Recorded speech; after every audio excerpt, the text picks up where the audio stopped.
Parent Entrepreneur Power. Conversation number 153. Parent Entrepreneur Power. Wait, what? Entrepreneur Power!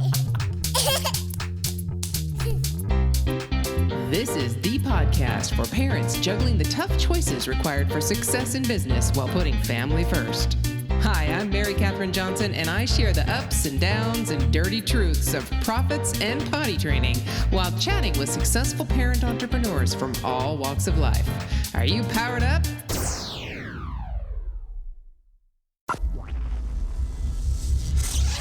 Hey there, Power Parents. Guess who? Mary Catherine Johnson here, and I cannot wait to talk to you and share with you Dana Malstaff. She is the founder of Boss Mom. Okay, so how can we not have anything better than Boss Mom? We are all Boss Moms, and we got some Boss Dads here too.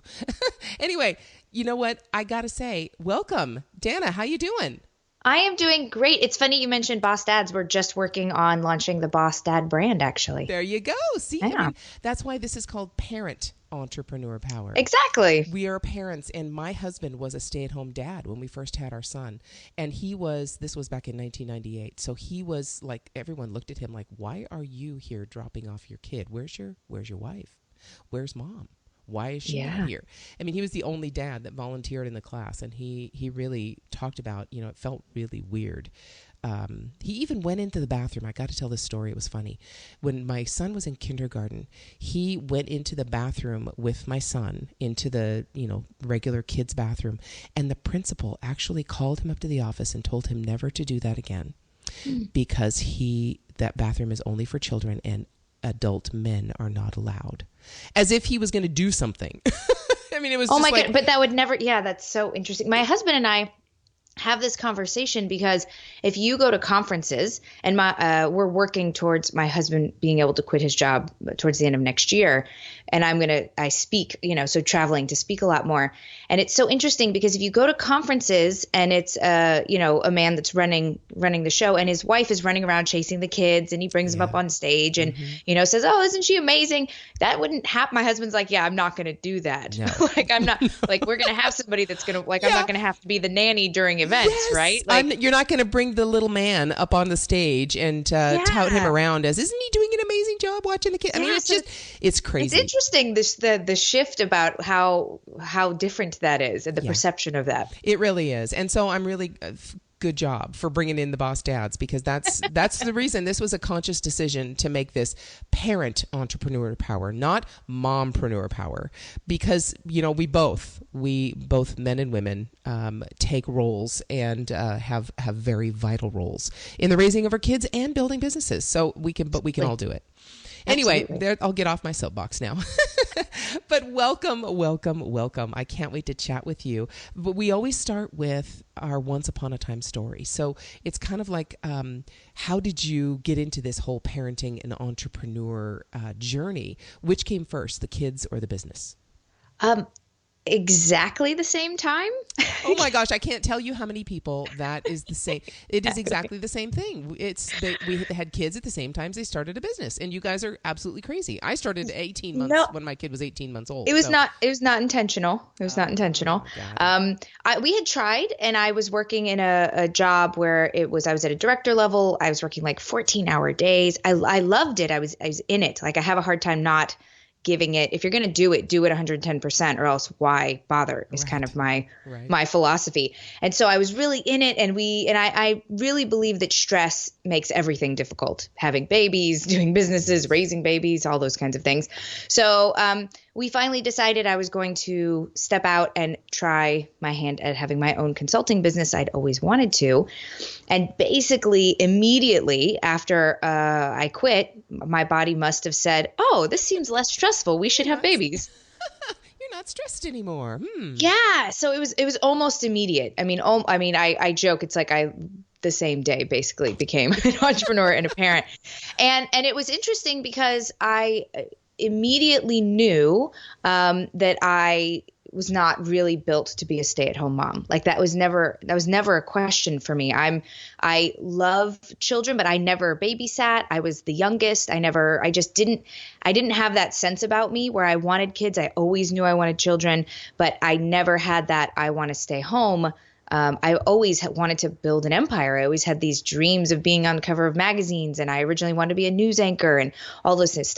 So basically, I end up being pregnant. I end up starting my business at the same time, and you want to be great at both. And they're literally the two things in your life that it's impossible to truly prepare for. Like no matter how many conversations you have, no matter how many books you read, no matter how many bits of advice you have, it doesn't matter. Those things are great to like inform you so you can start understanding, but it does not prepare you truly for getting your feet dirty and just getting in and having a baby and then and the guilt of, I want my kid to nap so that I can, work and, or what, I really don't want to get on that call because my kid's sick and I want to be there. And so it's this constant struggle of having two babies at the same time and figuring that out. So I guess my once upon a time was I wanted to be a parent and entrepreneur and then accidentally did both at the exact same time. And also didn't necessarily want to feel guilty about either, but did anyway. Yeah. And this is the thing. So I wrote the book Boss Mom was sort of me talking about this story, is that I used to honestly feel like if I loved my business, then it meant I didn't love my kids. If I loved what I was doing more than maybe me wanting to watch my child sleep, which let's be honest, you can only do that so much. Mm-hmm. That it meant that I wasn't a good parent. Like I had this either or. There's this mutually exclusive component to being an entrepreneur or doing the things that I was passionate about and being a parent. And it took me a really long time to recognize that there is no difference there, that there's enough love for all of it. And in fact, the more that you do what you love, I think the better parents we are, because the more we're compassionate with our children and understanding and calm and work through challenges from our kids and our business, and to recognize that my kid looks at me. I think as parents, especially new parents, we look at our children and we focus there and we go, oh my gosh, I can't leave them. I can't look away from them. I have to make sure they survive and there's a lot of responsibility here. And we forget that our kids look right back at us, and the world that they perceive to be true is the world that we present to them. And so if I'm presenting a world where they're always the center of everything, then what kind of kid am I raising, in my opinion? To whereas in my mind, it says, even if you don't have a business, even if you're just a mom who's at home with your kids, you're still going to do other things that you care about, other crafts, other hobbies, because it's important for your children to see that there is more in the world than them. Yes. And their life does not revolve just around individual people only. Mm-hmm. Your life is your life. And isn't it sad? I have to be honest. I used to judge people all the time, and I'm so sad about what I used to say to myself and how I used to feel about different people doing different things. And I'm talking moms who didn't do this or did do that. And I would have I'm not exactly a quiet person. Otherwise, I don't think I would have a podcast. But I look back at that and go, Mary, you judged yourself when you made those assessments much more than you judged anyone else. And that's really what we do. We look at ourselves and say, we judge ourselves based on what others do or what we think others should do or are doing. And we hold ourselves to others' standards. And it's really when we look in, like you said, if you're, you felt like you were a bad mom if you didn't stand and look at your child all the time and just take it all in and think, oh my gosh, this is the end all be all of the universe. And, if the more we look in ourselves and realize I am on this journey and it's really just me, to be honest. I mean, if my husband dies tomorrow or leaves me tomorrow, I don't die. If my children, something happens, obviously I would be absolutely devastated, but I don't die. Ultimately, I'm here and it's just my life. And I only have this choice, the next choice I'm going to make. And so, yes, everything we do is a learning and a growth. And that's the one thing I will stop doing is making any definitive assessment because I don't know what's coming tomorrow and I don't know how I'm going to grow. And especially in business, oh my goodness, I don't know what I don't know. And so how can I judge whether I'm doing well or not? Yeah. Well, and I love that you mentioned judge, because when we judge somebody, I've found for me, I'm taking a whole lifetime of experiences that have created my perception about what's right and wrong, but I'm judging somebody in one moment. So I'm at the zoo and a woman walks by and she yells at her kids. And I immediately, in my mind, this happened like a month ago. And immediately my mind was like, oh my gosh, woman, like calm down. And then 2 days later, Jake almost runs in the front of the street, and I yell at Jake. And I go, wow, if somebody was seeing me in this moment, Right. I might be that parent. But I don't hang out with that woman. I don't know maybe she is a bad parent. Maybe she's an amazing parent, and that was a particular situation. So I love that we have our entire lives to create to form our ideals and our perceptions of the world. But we continually look at people in tiny, tiny little moments. And those are what we judge. So I say, I reserve my judgment for people that I know really, really well. Yeah, like definitely. I'll call my brother and be like, I don't like the way you're doing that. Yeah. But I feel pretty comfortable in doing that because I've known him my entire life. That's So right. I know if That's that's right. a bad habit, if that's a one moment thing, or if, where it is in that spectrum, that I feel comfortable about having that. And I've tried really hard to assume positive intent is what we call it. Yeah, well, I hope. Yeah, because our whole justice system is based. I had to go to jury duty. I mean, I have had the last 3 weeks have just been crazy for me. First, I got sick and lost my voice, so I couldn't work for a week because I had no voice. And of course, podcasters need a voice, so that was tough. And then right after my voice started coming back, I got called to jury duty. And thank God I did not sit on the jury because it would not be good. It was a DUI case, and the guy had special circumstances, 2 counts against him. One of the counts was a special circumstance of a blood alcohol level of 0.2 or higher. And they were asking questions of, do you think people should drive at all if they've had a drink, even if the law says you can drink up until a 0.8, right? So we're talking the law here, lots of details. And I said, I'm sorry, but if you've had a drink, my kid's driving on the road now. And if you've had a drink, please don't drive. I really would prefer you not to drive. And the defense attorney didn't like that, of course, because, because he's like, well, even if the law says differently, how can you put your feelings aside? I said, but the world does not revolve around Mary's law. Okay. The United States revolves around United States law. So there are many things that I might disagree with, but I follow the law. So yes, I can separate my personal feelings that I would rather you not drive because my children are on the road, from the law. And I can make a decision based on the law. Well, he still didn't like that and finally dismissed me. And I was so happy because it was going to take another 2 weeks beyond the week that I had just lost from my voice. So yeah, it's the same concept. We judge people based on, you're right, a snippet of information. And we have not lived that person's life. Like you mentioned, we live our life. We've come all this way with all of our experiences. We don't know their experiences. So we should never judge anyone, period, based on a single moment. And that brings me right into business. I really want to tie this into it, and it goes in perfectly. So we look at our world around us and we see these amazing companies, and we see these internet-based companies where people are on there going, I just made $30,000 on this amazing webinar, and I can help you create this webinar so you can do that too. We are taking that snippet, and they are actually only presenting that snippet of time to us. We have no idea what has happened all the way up to that point to get them to supposedly make $30,000 in one webinar. And please, power parents, take that in exactly the same way that Dana had just mentioned about the parents, right? We cannot take that one snippet and judge an entire business based on it. Would you agree? Oh, absolutely. Absolutely. Yeah. It's having been somebody who has done that before, having been somebody who's had crazy months of just amazing income and then months that are terrible. Having launched things where it has brought in really great money, and I've spent, 75% of it on getting myself to be able to make that money. All of those things, those are the realities. And even when I tell people, yeah, I brought the Boss Mom brand to 6 figures in less than a year. And immediately after I say, but just recognize I failed at 2 businesses before that. So this particular brand only took a year, but me figuring out business took 3. So Yes. like, let's be clear that it's not just I woke up one morning in this bubble and thought, I'm going to start this thing. And then all of a sudden people started giving me a bunch of money. No, I did 2 years of figuring it out and having 2 babies, and really ultimately came to this brand because from that learning, I decided to write a book.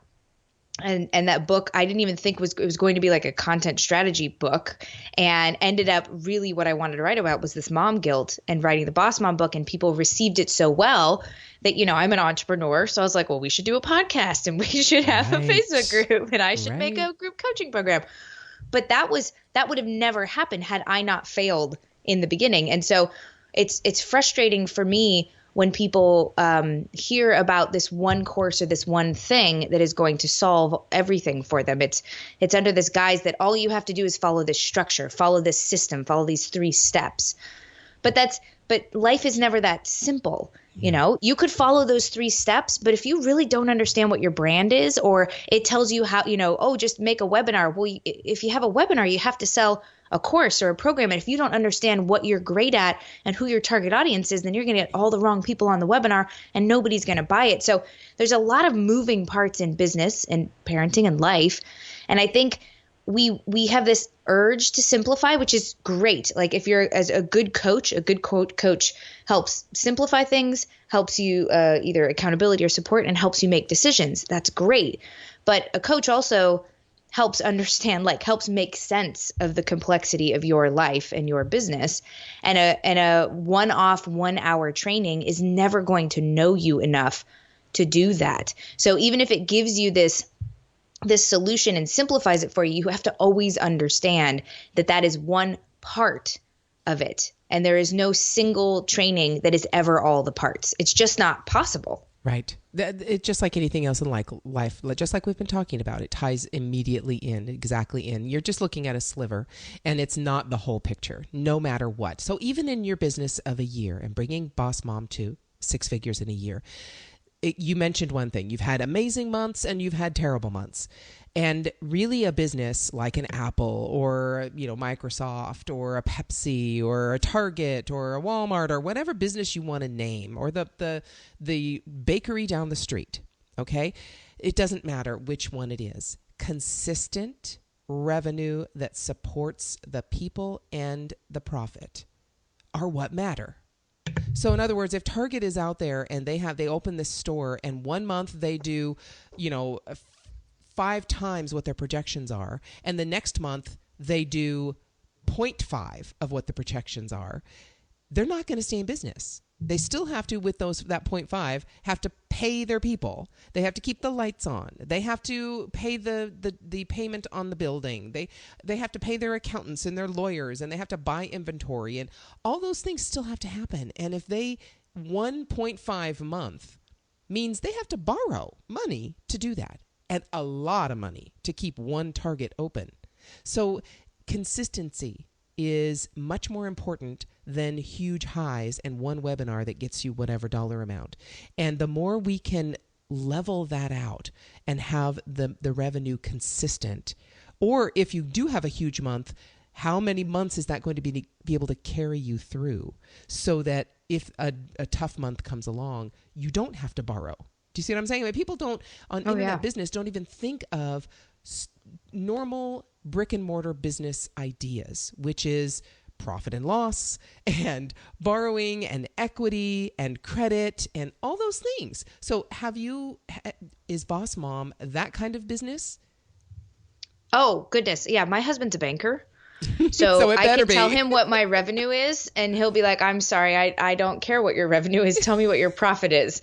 And it was really frustrating for a while. I was like, let's celebrate my revenue. He's like, well, I kind of would rather celebrate your profit. And I was like, why are you such a downer? And then obviously you're like, well, I get it. Yeah, I need to be important. But oh gosh, he created a whole spreadsheet for me, so I know immediately what my taxes are going, I can see my net at any time, any given time. And he gives me, a place where I can play, so that I can go, oh, well, if I did this one thing or I launched this one thing, what does that do?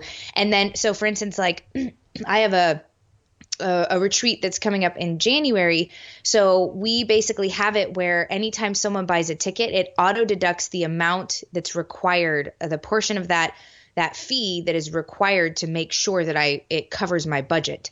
And that gets pulled into a thing. So at the end of the month, I know that gets pulled out into a separate account so that I'm never left in the red paying for this event, which is super helpful because the numbers kind of add up and you just look at this whole number and you don't recognize, oh, wait, I actually needed 500 of that to pay for furniture and to, get food. Or food, yes, exactly. Or the venue. And all that kind of stuff. Mm-hmm. Yeah. So I mean, the thing is interesting with business is we all want those big paydays. We all want those passive income, all of that kind of stuff. But you don't ever get somebody that comes into business that doesn't either have an amazing coach that's going to walk them through it or has a lot of back experience to understand how to create a brand, how to stand for something, how to talk to people about what it is they believe in, how to sell, how to do all those things. And I think people go into business, and because it's such a accessible online world now, they go into business and they go, oh, well, I'm just going to start a business and start making money. And it's that simple, and it isn't. Because you can absolutely go in. I know somebody who went in and said, I'm going to go on Amazon and I'm going to start selling things. And they did that. That's a completely different concept than doing a webinar where it's your brand and people have to trust you. Right. So understanding where you're going to go in your business and what you're going to do absolutely dictates how much of you is there. For instance, you and I are very much a part of our brand. Who I am and how I talk to people and where I go and connect is very much a part of how I grow my business. To whereas somebody else that maybe doesn't ever want to be seen and is growing their business in a different way, that's a strategy that we thought out. That's a strategy that we sat down and actually maybe did on our own, or in a lot of instances paid somebody to help us do. And we figured those things out. And then when something comes along that says, hey, now it's time for me to do webinars, or now it's time for me to create a course, or now it's time for me to build that sales funnel. I know that my brand is a foundation that can withstand that kind of creation, that kind of investment. And I think that's when it really works. And when those start working and you couple that with being not just prudent about your finances, but just knowledgeable about your finances, like you can't ignore them. They're kind of like the thing that makes it work or not work. Yeah. When you couple those together, I really do think that you could have really big months, but you understand how it's, like you said, it spreads across time. Or you understand, okay, great. This month was amazing. I did a webinar, I did this thing, I launched this thing, and I'm going to do it 2 months from now. So I know what I made here has to cover in this particular time, so that you're really managing that. And then I love to set goals. Okay, great. We want to hire somebody to come clean the house. Okay, what does that look like? Okay, right. What does that mean? And I think one of the other things that's interesting about business is people don't understand that as you grow, 9 times out of 10, so does your expenses. You grow, you need more people to help you do things. Even as a solopreneur, I have 7 people on my team. Like it takes the whole "it takes a village" is not a joke. It's not just a saying. And so, 7 people on my team that have varying functions, that I've built my business enough to go, I know I can pay those people, and then I know I can pay me, and I know I can do these things. And that even if I had a bad month, I'm covered off of, profit that comes from previous times. So there's like a pocket, kind of a safety net, like you would have of a rainy day fund in your, for your home. And, but I tell people, I'm like, look, I may be making a lot more than I did last year, but my expenses are a lot more too. So in some ways, like if you go to Pat Flynn or John Lee Dumas from EO Fire and you look at their expenses, it's so interesting because John made like 3 times more this year than he did last year or the year before, but the expenses quadrupled as they grew. Right. So they almost didn't actually make more. Like they made more in revenue, but they didn't really make more for themselves. In the bottom line, right? Mm-hmm. Yeah, or they just are like, hey, making $19,000 a month seems totally okay for me, and I'm going to stay there, so I'm going to reinvest in my business. And that's a choice that they make. But I don't think people realize you don't just make more and then you make more. Like you inevitably spend more to grow. Otherwise, you can't sustain it on your own. And it's just funny to me that people go, I've got this goal and I want to make $5,000 a month. And you're like, that is awesome. Okay, so what are your expenses? What is this? And you're like, okay, so you actually need to make $10,000 a month. Yes. Make And that work. Let's be rational about this. Yes, And then well, they're like, oh, I didn't think about that. Yeah, and it's no different if we had a job, right? We typically, we can go back to 2008 and talk about all the difficulties people had spending more than they made, right? That's basically bottom line. Very simple. Spent more than they made. But when we get jobs and we have a job and we get a raise, we usually spend more. We usually increase our standard of living. But you're right, with a business, it's a totally separate entity, and we do have to look at the expenses to run the business. And please, Power Parents, if you are building an internet-based business, do this right now. Go to your computer and open up Excel or Numbers, depending on what you've got, Mac or a PC, and just do these basic things. Type in and put a line, revenue. That's your sales. That's the money you have coming in for whatever it is you're doing, whatever you're selling, product, service, whatever. And each month you have a revenue. Then you have expenses. Now, what are expenses? You know what expenses are.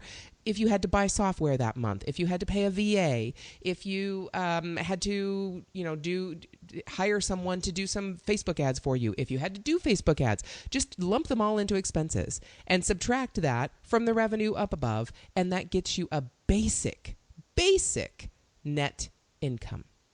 There are many other things. You have taxes. You have all kinds. If you sell something and you're in California, you've got a high sales tax. Okay, so there are many other parts. And go talk to your accountant and your attorney for the details of this. But if you're not at least doing that, and you're just going, woohoo, I made $500, and you have no idea what it took to make that $500, you will get a very big surprise when you actually think you're going to make $5,000 or $10,000. If you don't have a handle on this simple formula now, it will come back to bite you later, because you don't have a real business unless you have a handle on that simple formula.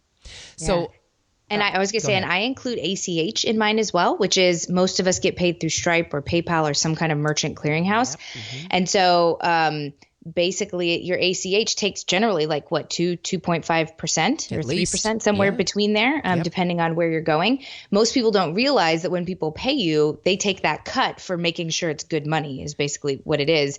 And so when it comes to you, you're getting 2.5% less than what you thought. So either you need to build that into what you're charging, but make sure you're recognizing that it gets taken out, because 2.5% of $100 may not be a lot, but 2.5% off of 30 grand ends up adding up. And all of a sudden that was what you were going to pay your VA with. And you didn't recognize that that's not really your money to play with. That was the fee that you owed. So that was one real quick that my husband was like, make sure that's in there, because you're not actually making that money. Thank you, Dana. That's exactly right. And that's the point. There are so many of those little things that you usually don't think about when you just look at money in and Yahoo, I made money. There is a cost to it, no matter what happens. So take me through, so tell me about your kids. How many kids do you have, and how old are they? I have two. I have Jacob, who is 3, and we call him Jake. And I have Jordan, who is 1 or 16 months. I just go in years because it's easier. And we call her JoJo. He's like a cuddle bug. He's into the Transform. Actually, he's into Spider-Man and Transformers. So he'll be like crawling on the floor, and I'm like, "What are you doing?" And he's like, "I'm Spider-Man turning into a car." And I'm like, "Okay." He loves like Super Y, the show. So he wants his blanket as his cape, and he'll be like, "I'm Super Y with the power to read," and loves that. He loves to be chased around, and he loves to chase my daughter around. So she now understands when he says, "I'm going to chase you," that means she should run. So they just run around. You could sit there and watch the news, and they'll just chase each other around the island. It's awesome. And then you're like, is everybody ready for a nap? That was great. And she's sassy. Oh my gosh. I don't know if it's a gender thing or if it's a younger thing or if it's just her personality, but she's sassy. She gives you that look like, I'm about to take something and it's going to make you mad. But that's okay. I'm okay. And she likes to hide in the closet and just sneak around. And my son loves to, it's so interesting. I don't know if you've experienced this with kids, but I just didn't realize how different they would be in the way that their brain works, because my son loves to build and climb and puzzles. He could do puzzles all day long. He does 5-year-old puzzles when he's at 3, but he hates drawing. He has no care for coloring, nothing. My daughter will sit at our little kids' table and she'll have a little bowl of snack, and she'll just and she just draws, and she just colors, and she loves chalk, and it's amazing. And they came from me and my husband, both of them, in pretty, I mean, they're like 22 months apart, so in pretty short order, and they are so different already that it's like, it's really kind of mind-blowing. It is mind blowing, isn't it? I have two sons, and they are 15 and 18. So I'm in my exit strategy. Okay, I've got to tell you, Dana, that's exactly how I position this. Your parenting is exactly like your business, and it has the exact same stages. You have an exit strategy for your business. Well, I'm in the exit strategy for my kids, because they're gonna, I mean, I have my 18-year-old, he's at local college. He's here at a local university where I live, but he wants to transfer to USC, University of Southern California. Yeah. And that's hundreds and hundreds of miles away from me. So pretty soon, he probably not next year. He'll be applying next year, but pretty soon he's going to want to transfer somewhere. And it's an exit strategy. You have to prepare yourself. This is not something that just happens naturally for us parents. For them, they fight for it. They love it. They want to do it. Most of them, obviously, there are some that just want to stay home. But this one, he's like, I'm ready, but he also still wants to stay home and feel secure.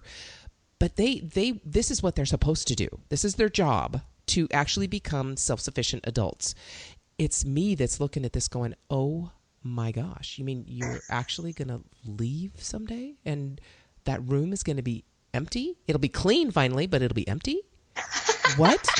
What? Wait a minute. You're going to spend the night where? I mean, it's freaky. It's totally freaky. Oh, I can't even imagine from the preteen. No, I don't even want to think about when my don't. daughter starts dating or my son starts driving. Yeah, that all freaks me out. It's right. funny you mentioned, though, because I know you make the correlation between business and babies a lot. And, we do that at Boss Mom as well, because I agree with you. There's so much correlation there. But when I'm talking about people within my programs, we use that correlation. So we talk about, like, okay, so if you're trying to have a business, then you're not really ready for us, because you don't have a plan. You don't know what, you haven't really given birth to the business. Right. Then there's the like newly born new parent sort of phase, and you're not really ready for us because you've just had it. You've had your business and you maybe started it, but you have no idea what you're doing with it. And then there's the infancy stage, which is where most of our ladies come in, where they've got the plan, but they don't really know the path. Like, you think you've got a routine down, and then the baby or the business starts teething. Mm-hmm. And then we go into the independent stage, which is where we want to get you, where you've got consistency. You're really executing on your plan. Your kids are starting to, play on their own. Like, your business is starting to play on your own. And we like to get you into the empty nester stage, which is where, your business has kind of gone off to school, is maybe supporting you. You have more time for vacation and for yourself. What a concept. It's about refining and making new decisions, as opposed to figuring out what you're doing. And so it's so funny you mentioned that, because I love walking people through, like, we use those terms to walk people through their business and where they're right to hang out with us in our space. Yep. And it's so funny because, the empty nester stage is that space where we talk about there's a little bit more freedom for you. It's kind of scary, because then you're like, they don't need me anymore. Oh, yeah. And but then you realize you have that freedom. Yes. I've taken a business to that stage already. And so I know what it feels like to let it go, but yet still have it running in the background and still participate to a certain extent, just like with our kids. I've got my own plans, and they know them. They know that I'm going to be living in Europe for 6 months out of the year once my youngest goes to college. Okay. So 2020, that's it. My husband and I are going to take off, and we're going to be living in Europe and traveling Europe for 6 months out of the year. And they know that's my goal. So I have to do that, though, before they have kids, because when I'm a grandma, I'm going to be back here. And then they can come over there and visit me. So I've got this whole plan set out. So whether it works that way or not, we'll see. But neither of them better surprise me and have kids before I'm ready for that. That's just not an option. Right? My mom got lucky. I didn't have kids till I was 32 and my brother was 40. Oh, there you go. So, but she was like, all right, guys, it's about time. It's about time. I'm ready. Yeah, exactly. So with that, though, with our kids and with trying to balance this whole thing, I hate that word balance, but I'm going to bring it in anyway because everybody uses it. So with the whole thing of trying to juggle it all and figure out how you're going to get all this stuff done with your kids being in different stages, because our businesses typically don't grow at the same state and rate as our kids do. Even though they experience the same stages, they still don't grow at the same rate. So even though your kids might be 4 or 5 or getting ready for school, your business probably is at the school age sooner. than your kids will be, especially you, because you have Hopefully. kids at the same time as business, right? Yes. So Yeah. with your kids now and the ages that they are, and they're quite young, tell me about your day. Take me through a typical day of a boss mom. Yeah. So I send both my kids to school. I didn't do that in the beginning, but I do now. So that's what works best for me. A lot of the girls in my programs have their kids at home, and so we do talk through how you structure that. But for me, I'm at a space where I work 8 hours a day, or I'm without the kids 8 hours a day. Let's say that. So I've gotten to a space where I only take calls usually on Tuesdays, so people can only schedule in my calendar unless there's some other circumstance on Tuesdays or Thursday mornings. And then so my Mondays are all strategy days. They're my meal prep days. They are my figure out what needs to happen and where I'm at day. Tuesdays usually jam packed with calls, and I like it that way. I just like back to back to back. It really energizes me. And then Wednesdays, content creation days. So like you can't see me, but I'm actually showered and I have makeup on, and I'm going to record today. And that way I can do it. And the funny thing is when you have kids at home and they're my kids' age or even just a little bit older, the batching like that becomes harder. So for almost a year, I wasn't able to kind of batch this way, but now that I am, I obviously love it. So Thursdays are training or group coaching call, and then and some other calls, and then it's the afternoon is kind of catch up. Like, what did I mean to do but didn't get to, or something took me longer than I thought, or this thing came through. And then Friday mornings are coaching calls, and then Friday afternoon is hopefully happy hour with somebody, or something like that. And then my husband and I do each get a day off from parenting. So Mondays are my day off. I can go upstairs and go to sleep. I could go to the movies. I could, one day I just decided I was going to go and like sit between the books at Barnes and Noble with a Starbucks and like browse books and things like that, because I haven't done that in forever. Or I can go out and hang out with friends. So, my Monday and his Thursday is the day we get off. I don't have to make kids, I have to pick them up. I don't make them dinner. I don't do anything like that. But I usually crock pot some things because my husband, I'm not sure he could do all of the Not all exactly the a chef. Yeah. yeah. Short order they would cook, end up eating actually. cereal or grilled cheese every time. So I'm able to kind of batch in that way. Our mornings are our real time with my kids. We run around, we make tents, we hang out. So I usually don't make appointments early in the mornings. And that way I have that time to just leisurely bring them into school, when it makes sense. And then the evenings are always our time of going out for walks and enjoying each other. And inevitably my son wants to watch a show, and my daughter wants to draw, or we play with Play-Doh, or we cook something. So, I get that. And then our weekends, we're usually at the zoo or something like that. So we're very much outdoors. I mean, we live in Southern California, so we're outdoorsy, going to the beach, hanging out, being outside. We don't like to be cooped up in the house. And that really works for us. And then I only work with people who empathize with the fact that I have kids. I decided that a while back that I was not going to, and that doesn't mean they always have to be parents, and it doesn't always mean they have to be moms. I mean, my group coaching program is moms because they can come in and breastfeed on calls and they can have their kids running around. It's just a safe space. Right.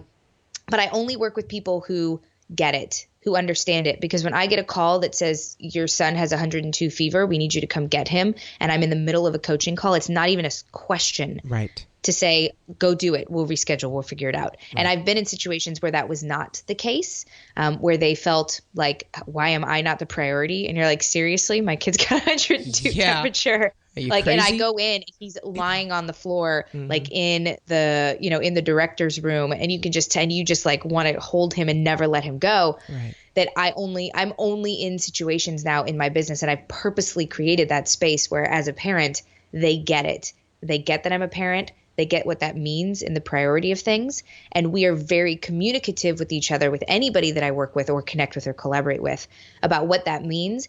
And that we're very clear about what the commitment means too. That says, oh, if this thing has to get done and my kid comes home sick, we're very clear about, okay, what are we doing? What do I have to stay up late for? Or can it wait? And those conversations are now an integrated part of my business. And I think it's why I'm able to run my business, have kids, have all the things that I want, and not be ridiculously overwhelmed. Thank you so much. It's really because that's why I don't like that word balance, because it kind of gives us a sense that there has to be that one point that everything works within, and only at that one point can it work. And that's not life. That's just not life. It's basically each day choices. Right? I mean, that's what you just exactly talked about. Some days, if you're doing a launch or something's happening and your team is together and you have to get it done, it has to get done, whether it's by you or by someone else. So you have to make a choice to maybe spend more time doing that. And if your kid gets sick during that time, then you got to be able to pass it over to someone else who can do it while you take care of your kid, or ask your husband to take care of your kid while you finish off whatever you got to do. It's a choice. It's really, that's it. It comes down to simple choices. They aren't always simple, especially in business. With our kids, they're usually pretty simple. We usually want to be there. Like you said, you see your kid sick, there's no way anybody could pull me away. I want to hold them. They're not, believe me, I know now at 15 and 18, they don't want me to hold them anymore if they're sick. You know, it's really tough when they're 6 foot and 6'1", and I'm 5'8.5". It just doesn't work anymore. So, and laying down in bed next to an 18-year-old just really does not feel good. It's not really the same weird. thing. No, Yeah.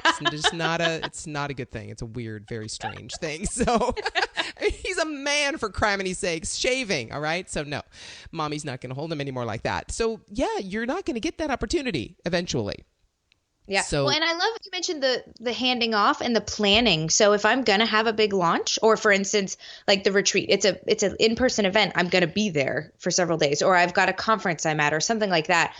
I prepare. I make sure we've got a babysitter that's potentially available at that time. And maybe I'm paying her a little bit to stay available. Or I have my parents or a friend or some kind of, something, or my husband or whatever it is that I know, hey, these things I can move around if something comes up, but this particular thing that's coming up, I need to be on. Like, I'm going to go be on the news. Like, I have to do that. That's a commitment I'm already making, or I'm going to have to be at this event. And so for those, I forward plan, because Murphy's Law says someone's going to get sick or fall. It happens every single time. And so for those particular ones, I do think you've got to recognize that if your business is going to be the priority, but something comes up for your family, that you have prepared for that appropriately, so you feel like it can be taken care of in a way that makes sense for you. Otherwise, you get stressed out. And when you make decisions, I love that you said it's all about making choices every day, because one of the biggest ways that I don't feel guilty about loving my business and being in my business and sending my kids to school and doing that in the way that works for me is that I am really confident in my decisions. I think about them. I dig into them. Every Monday, I sit and I go, what on earth am I trying to create? Am I making decisions that are leading me down a path that really makes sense for me? How much do I want to travel for conferences and that's part of why my husband and I had this conversation that says I have to build this business in a way where you can quit your job, because I don't want to be away from you guys, but I really want to travel and speak. So the only way that that's going to work then is if we can have it where you could have a business that is also location free, and we are able to go as a family and do these things in a family. Are you on board? And we had those conversations, say, yeah, I'm on board. Let's figure out how to do that. So I'm growing my business in that way, because if I just started putting out, like calls to speak places, and then all of a sudden I'm gone every weekend. And then I wake up one morning and go, wait a second, I wanted to speak, but I didn't want this. Right. And your husband is looking at you going, what are you doing? Where are you going? Why aren't you home again this weekend? Yeah. What's going on? Yeah. I mean, nobody's prepared. And then it gets into feelings, get into it, stresses get into it. And then it's not a logical decision that is going to move you forward. I love that. It's exactly true. So give us one tip with that, please. Power parents out there who are looking at this and we're just like blowing their minds going, you mean I can't just put up a webinar and just make 30 grand? Okay. So give us one tip. What's the first thing that you think, if someone has a business or a product or something that they're developing, and they're maybe in the stage that you mentioned that is good for boss moms. So they're in the stage, the school age stage, let's say, where they're trying to make this a little more independent and actually paying for itself. And what is one tip that you would make if they're experiencing the ups and the downs and it's not consistent and they're stressed and they don't know quite what they're doing? What should they do next?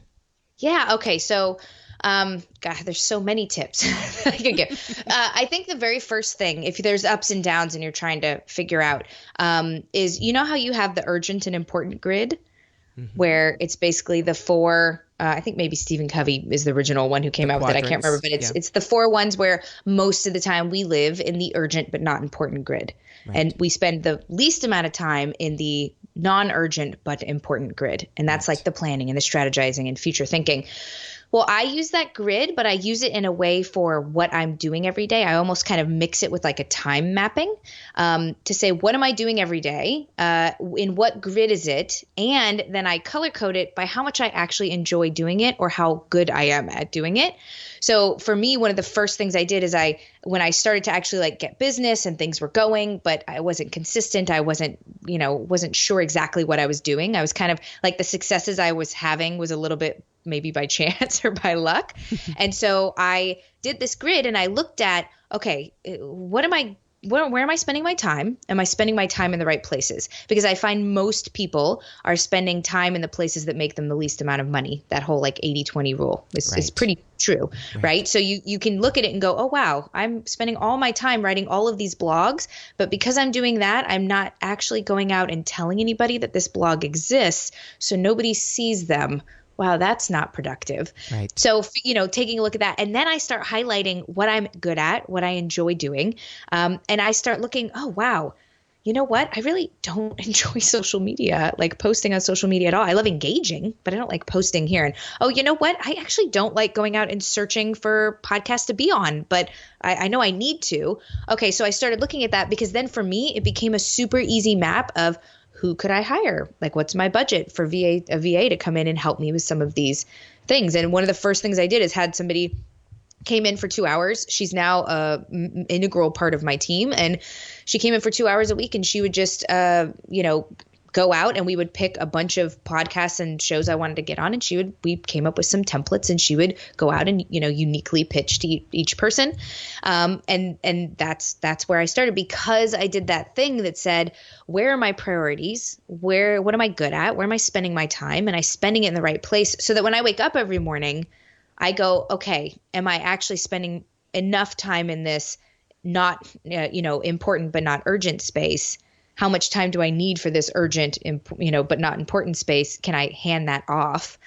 Those kinds of things. And for me, that was a first step. I mean, that's only, like I said, nothing is ever a one thing as a solution, but I think that's a very good first step to understand exactly what your next steps are that are really strategic. Because I think you can't actually grow a business without having some strategy there. And strategy is really understanding the thought of where you're going and creating that path, and then understanding that every time one of those shiny object webinars or things comes up that tells you this is the thing that's going to get you where you want to go, you can lay it into that path and go, yeah, it actually does. Like, you're right. I'm 3/4 the way along, and this does lay really nicely into here. This is a good investment for me. Or, oh, wow, I see this is 3/4 down the path and I'm just starting, so that I'm not going to do this now. I'm going to wait till next year. Because I will tell you this, everybody is going to launch more than once. Nobody in the history of the world has ever launched something and then never, ever put it out again. I mean, that I'm aware of. So when they do the thing that says you're never, ever going to get it for this price again, I feel like that's most of the case not true. Maybe if it's a product launch or something like that, but for the most case, it's not true. So it's like, get it next year if that's what you need. That's like, know right. your path. Well, that is fantastic. Thank you so much for that. So what I hear you saying is you basically marry making a choice and sitting down, figuring out what's your best next choice with time management. And then you actually put a time factor to it. So that you're not just saying, I'm just going to write blog posts and I'm just going to keep writing blog posts. You schedule things and make sure that they are impacting your business, and you do the actions that you need to do, but then make sure they're impacting your business within a particular time frame so that you can make decisions on what to do next and if it's working or not, and whether you need to switch it or adapt it or pivot it, like the wonderful word we've heard used many, many times. So, but you kind of marry the two things of choices and time. Yeah. And it's so funny. I was just having this conversation where we were talking about the idea that everybody says I'm busy, like it's some badge of pride. And you're like, yeah, but there's a difference between being busy and productive. And are you being productive in a way that it's actually serving you towards your larger goals?